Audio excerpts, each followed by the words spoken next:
One more time, we're going to put the spotlight on the big face-off over the three farm bills. Now, last week, repeatedly, we broke it down to you to explain to you some of the bills and what the pros and cons are, what each side is saying. But the political face-off is refusing to die down. 8 Rajya Sabha MPs have been suspended for this session after the ruckus that was created yesterday.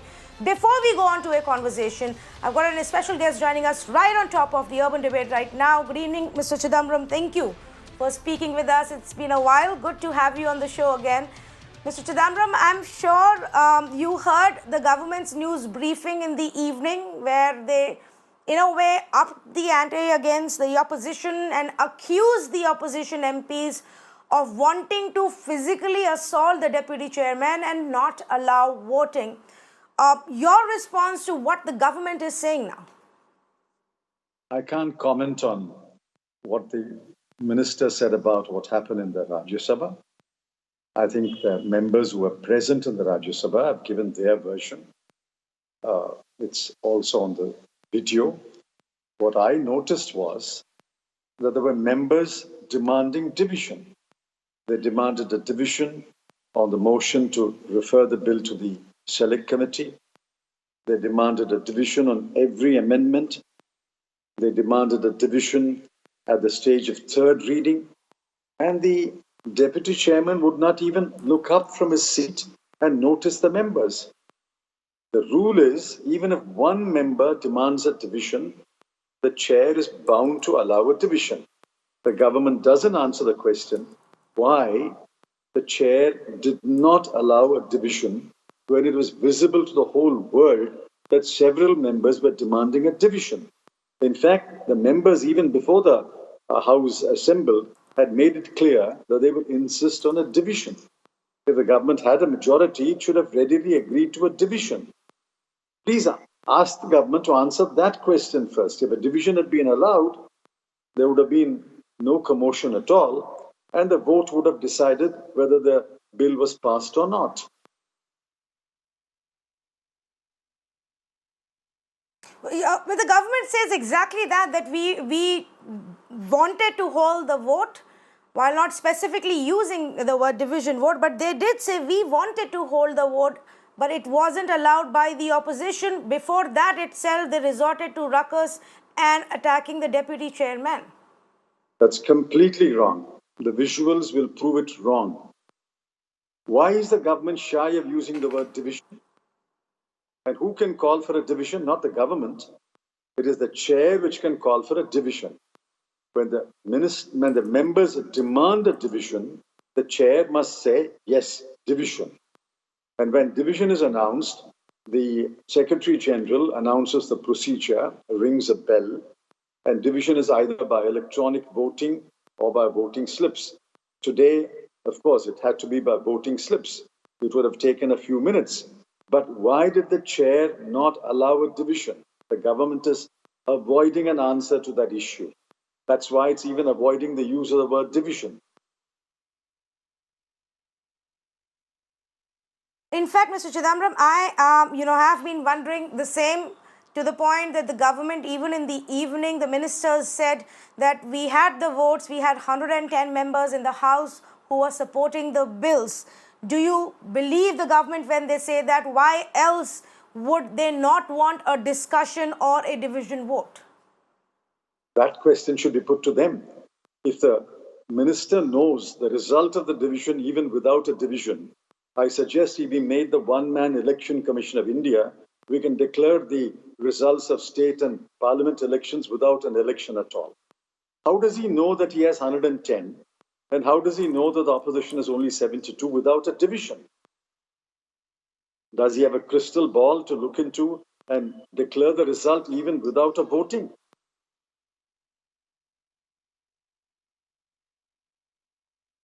Okay, I take your point. Now, let us come to what is also the core issue at hand before, of course, what unfolded in the Rajya Sabha yesterday, Mr. Chidambaram, and that's these three legislations. Before I move on, I wanted to ask you, do you believe, Mr. Chidambaram, that the farm sector in our country as it stands today needs to be liberalized? Of course. The Congress manifesto said so. We need to liberalize the farm sector as we have liberalized the industrial sector, as we have liberalized the services sector. Liberalization is the way to the future. Question is, what is liberalization? Liberalization in the farm sector means creating multiple markets, creating thousands of alternative markets for the farmer. If I'm a farmer in a village, I must be able to find a market to my east within 3 or 4 kilometers. I must be able to find a market to my west, 3 or 4 kilometers. I must be able to find a market to my north in 3 or 4 kilometers. Create thousands of markets in large villages and small towns. That is liberalization. Once you create these alternative markets and allow private purchasers to come and register themselves in this market and buy, and the farmer will sell. That will create a competitive agricultural ecosystem. That's when the farmer will get the best price. Today, you're allowing a private, secret deal at the farm gate or in the farmer's house. The bill does not say that the price shall not be less than MSP. Please put the question to the next minister who comes on your show. If the government's intention is that MSP is mandatory, that MSP must be given to the farmer, MSP is the floor price for all transactions, why does it simply not add a proviso that while a private transaction is permitted, provided, however, that the price shall not be less than the MSP? I've written about it, I've tweeted, I've spoken, my colleagues have spoken. The ministers don't answer this question. Why doesn't the agriculture minister answer the question, why is this clause missing in the bills? I read some of your tweets and what you've said, the argument that you've made in this. You've gone on to say it will be so difficult to track whom the farmer is selling at what price in thousands of places and lakhs of transactions that take place. And I understand that. But when we are saying that you have the option of going to still the existing mandis where the prices will be regulated, you still have the option of selling it to the government at MSP. Shouldn't that be enough in a liberalized economy? Shouldn't we also let some of the market dynamics then play out? Not enough. Look at data. In God we trust, for everything else bring me data. What did the minister disclose in the House 2-3 days ago? Last year, only 1.24 crore paddy farmers got MSP. Only 44 lakh wheat farmers got MSP. What about the other farmers? Your APMC system can only go that far. Your APMC is inaccessible to most farmers. How does a farmer with less than 1 hectare holding and who's got maybe 15, 20 bags of paddy or wheat to market, how does he bag it, transport it, load it, unload it, and take it to an APMC, wait for 2 days to get his money? How does he do it? Therefore, he doesn't go to the APMC. APMC serves a limited purpose to a limited number of farmers. The answer is open thousands of competitive alternative markets and insist that MSP is the floor price. That's the way to go. Therefore, without data, you can't make the statement, well, I'm giving MSP in the APMC and that's good enough. That's not good enough. Only 1.24 crore paddy farmers and only 44 lakh wheat farmers got MSP last year. In fact, Mr. Chidambaram, you took away from my next question, because I was going to say that even today, in the existing regulated APMC markets, farmers don't always manage to get their MSP, barring maybe a handful of states. Then, if I may follow that up by asking you, what would be the ideal solution? Your own party, promised repealing the APMC Act and doing away with the markets. And how do you ensure the farmer gets the MSP? A little reading, Tanvi, is as dangerous as a little knowledge. Read the whole section of the manifesto. We made it absolutely clear that we will create thousands of markets in large villages and small towns. We will promote farmer-producer organizations and companies in order to access technology, inputs, and markets. Underline the word markets. The word market occurs at least 5 times in that section. These markets have to be created first. If these markets are created, then the natural sequel will be that the APMC can go or the APMC can remain.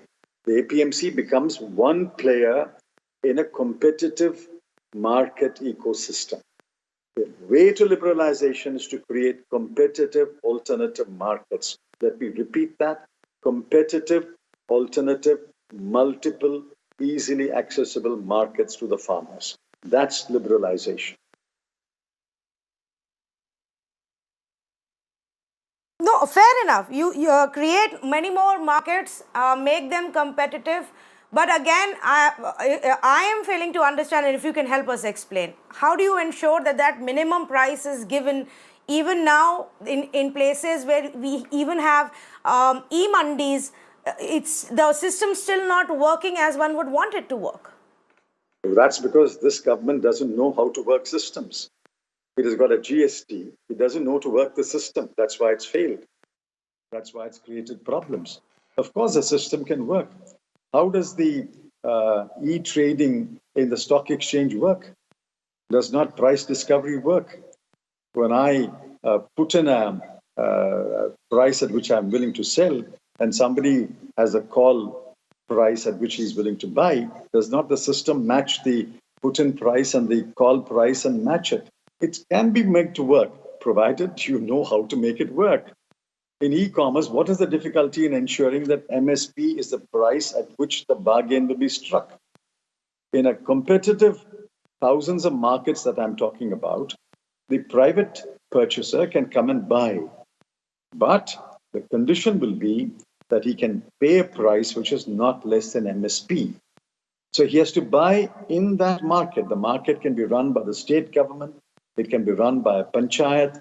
It can be run by a private licensed person. It can be run by a cooperative society. Like warehouses, we set up thousands and thousands of markets and insist that everybody must buy and sell in that market. So it's accessible because it's close by to the villager. There are thousands of markets. He can turn east, he can turn west, he can go north, find a market. But the condition is that the price cannot be less than the MSP. So you set a floor price. When you set a floor price, all transactions will discover a price above the floor price. Okay. All right. Mr. Chidambaram, we're out of time, but very quickly, I wanted to ask you this because this comment has just come in by Supriya Sule of the NCP. And in Lok Sabha, she has said that in these extraordinarily difficult times the world is going through, there is one ministry which I think regularly outperforms all other departments, that is the Finance Ministry. We may have strong disagreements, but I would like to compliment Finance Minister and her MOS. There are two people who constantly come with bills to try and fix things which really need fixing at urgency. Do you agree with what Supriya Sule has said here? I don't know the context in which my colleague Supriya Sule made that statement. We have seen the results of their remarkable fixing, that we are the world's deepest recession at 23.9%. The minister should answer, how did the world's fastest growing economy, as claimed by the PM and the FM in March 2020, become the world's worst hit economy by June 2020? That's a magic wand which only this government's ministers have. I have no such magic wand, and I can't explain the magic behind that wand, which miraculously converts a so-called world's fastest growing economy into the world's most deeply affected economy. Okay, thank you so much. Another day, I would love to have a conversation on the economic situation. But for today, Mr. Chidambaram, I appreciate you taking the time out and speaking with us. We continue with our focus on the farm sector. Thank you.